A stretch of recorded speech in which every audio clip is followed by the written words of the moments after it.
ہمیں ان کے راستے پہ لگا جن کو تو نے نعمتیں بخشیں، اس راستے پہ نہیں جو اپنی تباہی کے راستے پہ نکل گئے۔ میں صرف چاہتا ہوں کہ اس کے اوپر غور کریں، کیونکہ جو زندگی کا فلسفہ ہے وہ اس چھوٹے سے آیت کے اندر ہے۔ اگر آپ اس کو سمجھ جائیں تو آپ کو سمجھ آ جائے گی کہ انسان عروج پہ کیسے جاتا ہے اور انسان اپنے آپ کو تباہ کیسے کرتا ہے۔ یہ صرف اسی میں ہے، اور اسی لیے اللہ نے ہر روز 5 وقت آپ کو صرف یہ کہا ہے مانگنے کے لیے کہ اللہ مجھے اس راستے پہ لگا، اس راستے پہ نہیں جو تباہی کا راستہ ہے، جو عروج کا راستہ ہے۔ اور وہ جو عروج کا راستہ ہے وہ کس کا راستہ ہے؟ وہ سب سے اللہ کے محبوب، سب سے عظیم انسان جو کبھی نہ اس طرح کا عظیم انسان آیا ہے اور نہ آئے گا، ہمارے نبی صلی اللہ علیہ وسلم۔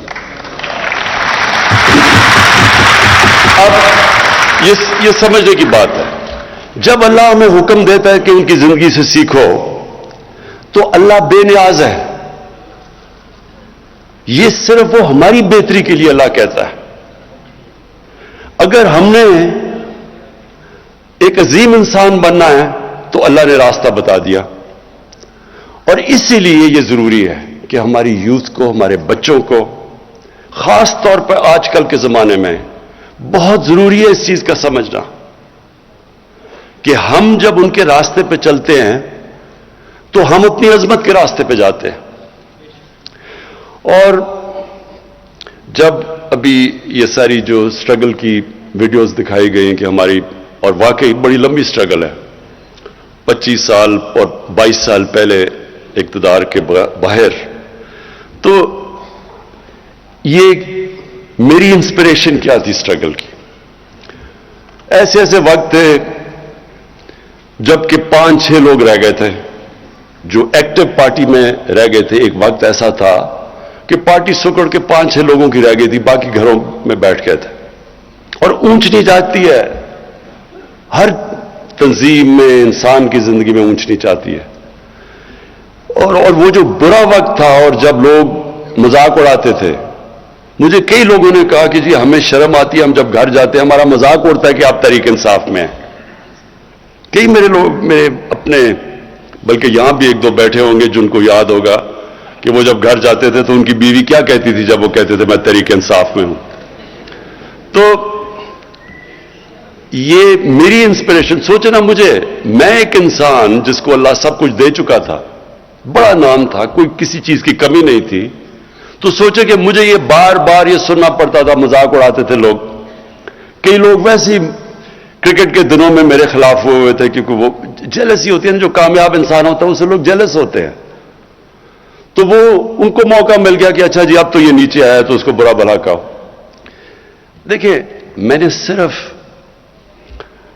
ایک چیز پہ دیکھتا تھا کہ ہمارے نبی صلی اللہ علیہ وسلم، انہوں نے بھی بڑا مشکل وقت گزارا، اللہ کے حبیب تھے، انسان جس کو سب سے زیادہ اللہ پسند کرتے تھے۔ تو اگر اللہ ان کو 13 سال ان کی زندگی اگر آپ سٹڈی کریں تو کتنے مشکل وقت سے وہ گزرے تھے، کوئی ضرورت نہیں تھی ان کو، کامیاب تھے، وہ خوش تھے، کامیاب بزنس مین تھے، تاجر تھے، کوئی ان کو ضرورت نہیں تھی، سارے یہ عزت کرتے تھے، صادق اور امین تھے، فیصلے کرانے کے لیے سارے ان کے پاس جاتے تھے۔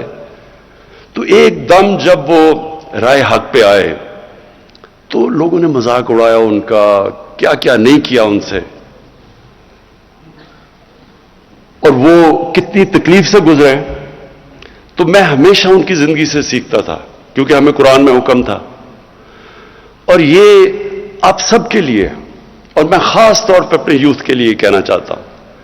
دیکھیں، یہ جو 2 راستے ہیں کہ ان کے راستے پہ لگا جن کو نعمتیں بخشیں، تو کیا وہ نعمتوں کا راستہ آسان راستہ ہے؟ اگر آسان ہوتا تو سب سے زیادہ نعمتیں تو انہوں نے نبی صلی اللہ علیہ وسلم کو بخشی تھی، تو ان کا تو بڑا مشکل راستہ تھا۔ کہنے کا مقصد یہ ہے کہ جو ایک قرآن کی ایک آیت ہے کہ جس کو تم اپنے لیے اچھا سمجھتے ہو وہ برا ہے، وہ کئی دفعہ تمہارے لیے برا ہے، اور جس کو تم برا سمجھتے ہو وہ اچھا ہے۔ مطلب یہ کہ کبھی بھی برے وقت سے ڈرنا نہیں چاہیے۔ جب میں پہلی دفعہ جب پرائم منسٹر بنا تو میں نے پہلی بات کی کہ یہ مشکل وقت ہے، لیکن گھبرانا نہیں ہے، کیونکہ مشکل وقت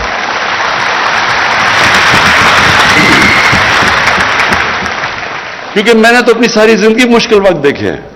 جب آپ سپورٹس کھیل رہے ہیں اور اوپر کوشش کر رہے ہیں کہ سارے ملک میں ٹاپ 11 کھلاڑیوں میں آؤ، پھر دنیا کا مقابلہ کرو، تو وہاں تو اونچ نیچ ہوتی ہے، ہار جیت ہوتی ہے۔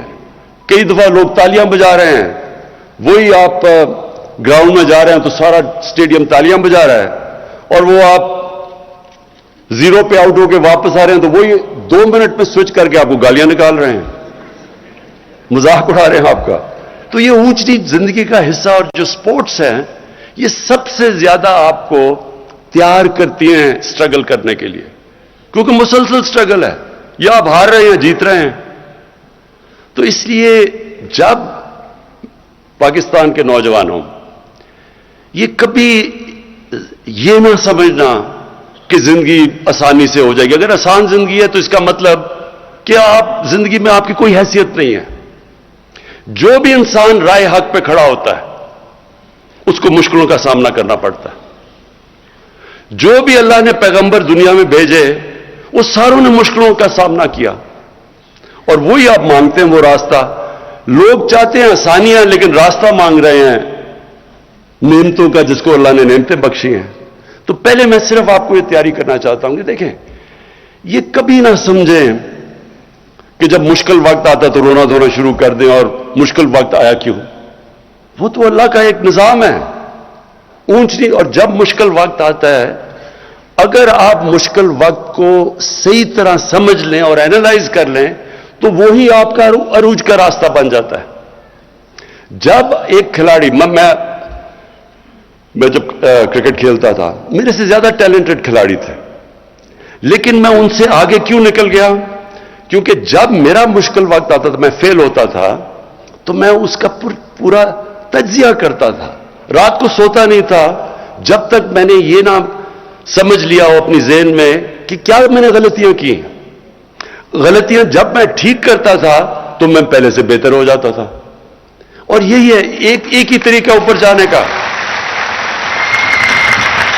کوئی بھی دنیا میں کسی نے آج تک بڑا کام نہیں کیا جو فیل نہیں ہوا۔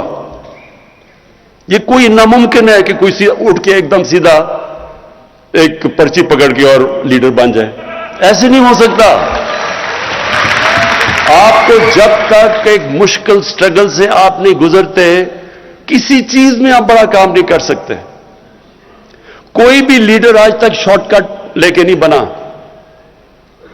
قائد اعظم کی سٹرگل دیکھیں، میں تو ایک لیڈر مانتا ہوں پاکستان کا، قائد اعظم، اور ان کی کبھی سٹرگل دیکھیں کتنی تھی، جس طرح انہوں نے سٹرگل کیا ہے، اور آخر میں جو بیماری کے اندر انہوں نے سٹرگل کیا ہے، اس لیے آج، اور اپنی ذات کے لیے نہیں کیا، ایک بڑے مقصد کے لیے کیا، تو آج تک اور جب تک پاکستان رہے گا لوگ قائد اعظم کو دعائیں دیں گے۔ تو اس لیے کوئی بھی آج دنیا میں لیڈر اٹھا دیں، وہ ایک سٹرگل کر کے اوپر آتا ہے، اور سٹرگل ہوتی ایسے ہے کہ جب آپ نیچے آتے ہیں آپ ہاتھ نہیں کھڑے کر دیتے، آپ دیکھتے ہیں کہ میں کیا غلطیاں کر رہا ہوں، پھر ان کے اوپر محنت کرتے ہیں، وہ غلطیاں دور کرتے ہیں، اور پھر پہلے سے زیادہ آپ اوپر چلے جاتے ہیں۔ تو اس لیے یہ جو 3 سال تھے ہمارے، بڑے مشکل سال گزرے ہیں۔ مشکل سال اس لیے گزرے کہ پہلے تو ملک کو بینکرپٹ کر کے چلے گئے۔ ملک میں جو ہمارے پاس پیسہ تھا، جو ہمارے ریزروز تھے، جو ہماری لائبلٹیز تھی، جو ہم نے باہر لوگوں کو قرضے لیے ہوئے تھے پیسے دینے تھے، ہمارے پاس پیسے ہی نہیں تھے ان کو قسطیں واپس کرنے کی۔ ہم نے ڈیفالٹ کرنا نہیں تھا، ہم ڈیفالٹ کر رہے تھے پیمنٹس کے اوپر، کیونکہ ہمارے پاس فورن ایکسچینج ہی نہیں تھا۔ ہماری جتنا ہم نے باہر پیسے دینے تھے، ہمارے پاس اتنے ریزروز ہی نہیں تھے، تو تب ہم نے حکومت سنبھالی تھی۔ پاکستان کی تاریخ کا جو سب سے بڑا جس کو خسارہ کہتے ہیں، ڈیفیسٹ،